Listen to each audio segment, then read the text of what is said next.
So let's talk about the first message here. Let's talk about gratitude.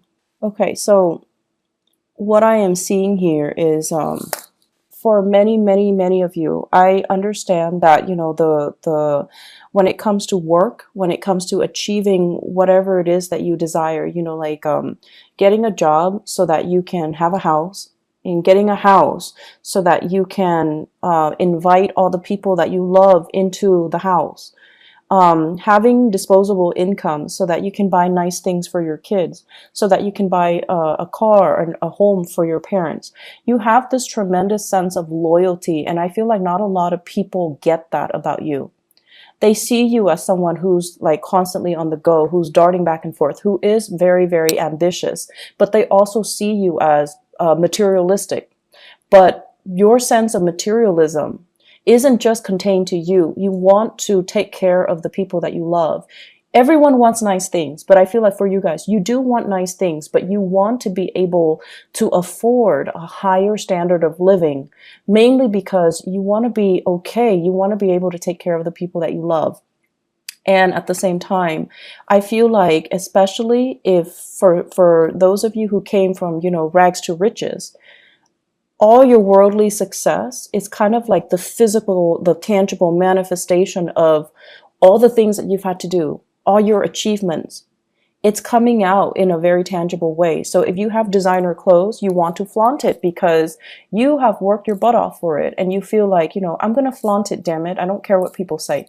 So that's fine. And I also feel as well, it is really important when we go through life to preserve and maintain this sense of humility. Okay. And so gratitude and humility kind of, they're interwoven, and they do come hand in hand. And the point of it is, yes, you have, I want to say, overcome against all odds to get where you are today. You had to be very determined. You had to work hard. You had to wake up every day just to, go to a job that you hate.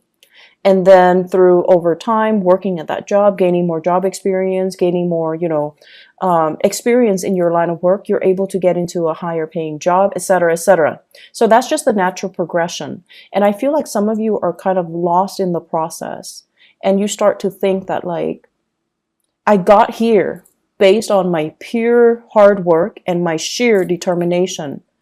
No one helped me to get where I am. No one guided me. I didn't have a mentor growing up.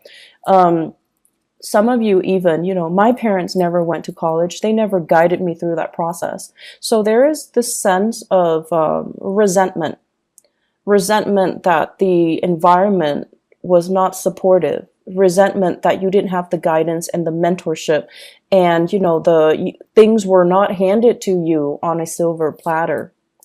And the thing that I want to remind you is that whatever you believe in, whatever power that be, that you believe in, I feel like life or the universe will never give us what we can't handle. And so if you're comparing yourself to, somebody else who is very privileged, who had educated parents, who had mentorship, who had money, who had everything handed to them on a silver platter, and they're in the same position as you. And then if you're comparing that to you, who had it rough, who had to make your own way, who had to work extra hard, who had to even learn a new language, who had to, combat family instability, financial instability to get where you are right now. And you're comparing your life to this other person. You both are in the same place, but the other person had everything handed to them. And you had to fight for everything that was given to you. And you kind of look at the other person with resentment, right? You're just like, they're so clueless and blah, blah, blah. And so let's just take a moment to also appreciate the fact that you got where you were, or you got where you are today, mainly because you needed to learn those lessons earlier. You needed to learn how to fight. You needed to learn how to, be determined. You needed to learn how to fend for yourself. And the other person, they're living a different life. They needed to learn different skill sets. So comparing the two, it's like apples to oranges. It's not applicable. So we all are here to kind of go through our individual life lessons and our individual experiences. And so we really can't compare our achievements with another person, nor should we compare our achievements with another person. Doing so can trigger a lot of resentment, a lot of feelings of injustices, and it is also very, very, very divisive when we're trying to cultivate, a harmonious working environment, when we're trying to cultivate a sense of compassion and understanding for ourselves and other people, when we're trying to cultivate a sense of community. So on the flip side of that, let's also talk about, we are a product of our environment. And I also feel as well, we can't get where we need to go unless we have to go through these lessons, but also we have learned from other people along the way. So in that case, in that situation, it's the people that shape you who you are, for good or for bad, but they also have helped you along the way. So I feel like it would be really, really self-centered to say that I got where I got today through my sheer determination and hard work. Nobody helped me, and that's all it is, and that's not true. So think back and give that gratitude, give that thanks to the people that helped you. I'm sure they are out there. Give thanks to maybe even your mom and dad who was babysitting the kids so that you can, finish up your schoolwork, so that you can, work an extra or a few hours later, like work overtime. And the people that are willing to, support you, read your term papers, make correction, proofread, teachers that inspire you. There are plenty of people that were there to really egg you on. Okay.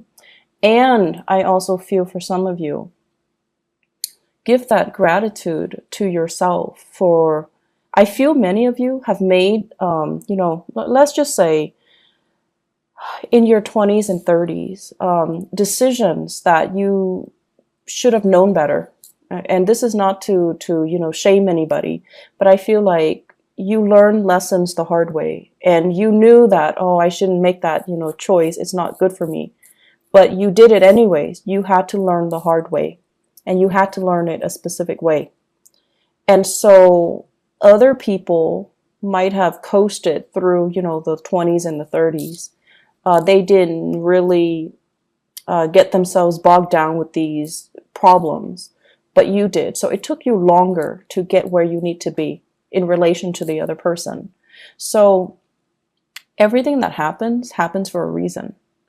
And everything, we need to really understand, we're all parts of a whole. And through sheer strength and determination, you got where you got today, but it's still a byproduct of everything that everybody that helped you along the way, circumstances that needed to fall into place in the specific order in order for things to propel for you. Okay. So think of it as like the invisible hand, the divine, guidance, whatever it is. Give that prayer of gratitude. Take a moment to really think about all the people that really contributed to who you are right now. And you need to give that thanks. Okay.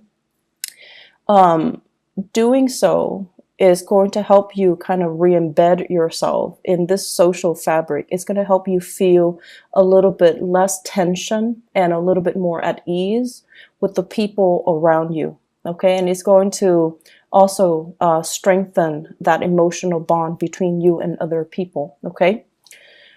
Second message here, completing a debt. So a cycle of completion. I'm feeling for many of you, you might have paid off your mortgage. I feel like this is something big. You might have paid off a major, major mortgage. So you're no longer owing money on a home. Major car payments, you're paying that off. Car payment, student loans for some of you. as well as home repair loans. So for those of you who are, who had to take out a loan because of home repairs, and you're also kind of resentful, like, oh, mom and dad didn't have the money to help me, and I had to do it on my own, and now it's paid off. I'm so proud of myself, and you should be proud of yourself. And I'm feeling as well, credit card. For those of you who were struggling in your 20s and your 30s with financial obligations and, running up your credit or ruining your credit, you're paying that off. You're getting things repaired. You're getting your life back on track on the financial front. I'm also feeling as well freeing up revenue. So I feel like many of you, I'm seeing as well some fathers paying off like child support. You're at the end of a cycle where the child is, has just turned 18, and your financial contributions or obligations, I would say, are you're no longer needed. So not just financially, not that, they don't need you emotionally, they do, but financially you're freed. Okay. And then for others, even like, couples or women, the kids have flown the nest and now you're free. So there is a freeing up of a revenue stream since you're no longer needing to pay all these loans or to take care of the child or to pay child support or whatever it is. The money is freed up. Definitely, don't look at it as, oh, yay, I have this new revenue stream. I'm going to go buy things. I'm just going to buy a new car. I'm just going to, don't do that. So spending freeze is in store, okay? And you want to start investing. You need to put that money away somehow to invest. It's freeing up because there is a reason for it. So don't go wild. Don't spend all your money all at once, okay? Free up that revenue stream. Invest in something. And I feel like if you do your research, there is going to be a major financial win for you when it comes to investment opportunities, okay? So if you are people that are in that category where something is freeing up, definitely invest in something. I feel like you're going to be pleasantly surprised, especially come the September timeframe, okay? I do see major financial gains here, so it's really, really important. They are also saying as well, with the prime real estate message, some of you are sitting on prime real estate, like you finish paying off a home. The home is accumulating in value very, very, very, very quickly. So you own a piece of prime real estate. If you have that extra revenue stream, you definitely should invest in real estate.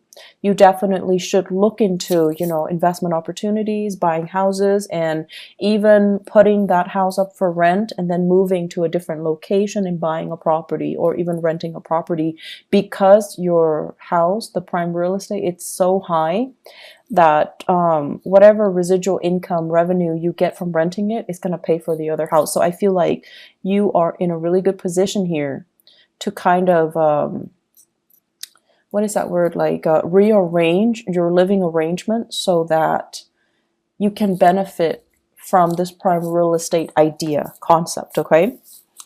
I'm also sensing as well, they keep pointing downwards, like land, like land investment, thinking about even investing overseas, buying property overseas for those who have the money, who travels a lot, or who are, in retirement age, and you're thinking about settling elsewhere. I do see a lot of people thinking about the Southeast Asian area. I'm also seeing like, let me see, Southeast Asia. I'm also seeing as well like the northwestern corner of the United States as well as Canada. So like real estate in those areas. If you do want to look into that, I feel like it's a good time for you to kind of make these investments, okay? So let me backtrack a little bit here with that message here, completing that debt. Save up the money, save up whatever you can, okay? And definitely, like gratitude and humility.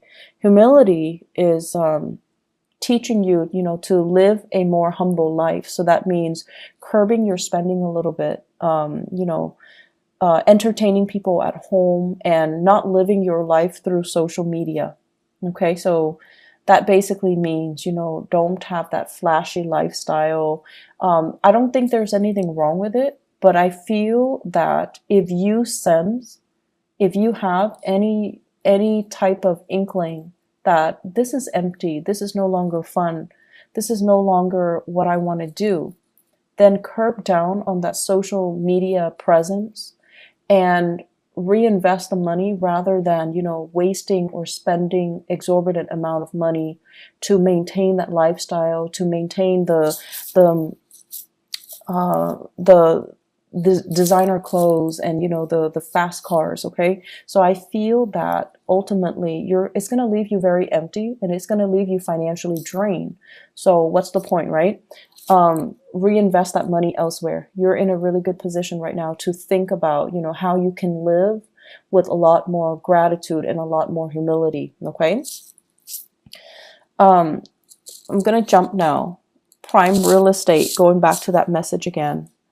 I feel as if many of you are thinking about as well, like retirement for parents. So you might have finished taking care of the kids, and now you're thinking about, how are my folks doing? Are they happy? Do I need to buy them property? Do I need to do anything for them? And you're going to want to do something big for them. But I would urge you, before you do that, have a talk with them, because they might not want you to. They might have, different ideas in mind. They might not want to settle down in one place. Like if you're thinking about buying them a car or a house, they're just like, no, honey, we want to travel the world. We want to be somewhere else. So you want to have these conversations first before you jump the gun. I feel like some of you are planning a big surprise, but you need to have the conversation first, okay? For those of you who are dealing with children, who have children, and especially an earth sign child, so a Taurus, a Virgo, or a Capricorn, what I do feel here is this is a child that needs to be, the energy needs to be expended. So they need to either be enrolled in, like extracurricular activities, a tutor, a mentor, or something outside of the classroom, okay? So it's almost like they're not getting enough stimulation, and they're not getting enough their curiosity is not satiated in the classroom. They're going to need more. And I especially feel like extracurricular activities. And I do feel as well, if you have children who are like in high school and they're thinking about studying abroad, like going to study abroad, definitely encourage them, because I feel like that's going to be a really good opportunity for them to really expand their mind and their consciousness, and also to have that to make them a lot more competitive when they join the university or when they are in the labor force. I feel like there's a child here that wants to go somewhere else. So it could be like, they're in the West Coast and they're in high school, and there's a debate, or there's like a summer program in Washington, D.C., in New York. They want to get involved. Definitely encourage them to go, okay? Encourage them to do it. Encourage them to just explore outside of their territory. And I also feel like they could be middle school age, going going further away for a competition. So there is a little bit of money that needs to be accounted for if you have in particular an earth sign child, so Taurus, Virgo, or Capricorn. So the last message that I have here for you guys is they're mentioning don't rush the process, okay? And this is in regards to your work and your relationship. So let me talk about the relationship first. Many of you, once again, I'm getting that clock. It's that ticking clock. And you could be male or female. It doesn't really matter. But I feel like a lot of you, you're very results oriented. You rush through the process so that you can have the result that you want. Okay. And you're very fast and speedy, and you want what you want, and you just kind of beeline for it. And what I'm seeing here is wanting a relationship to form, wanting certainty, wanting that definitive answer from a relationship partner. And they're saying don't rush the process. You need to know this person a little bit more. You need to take time to kind of understand this person and see how they operate under pressure, before you should commit to them.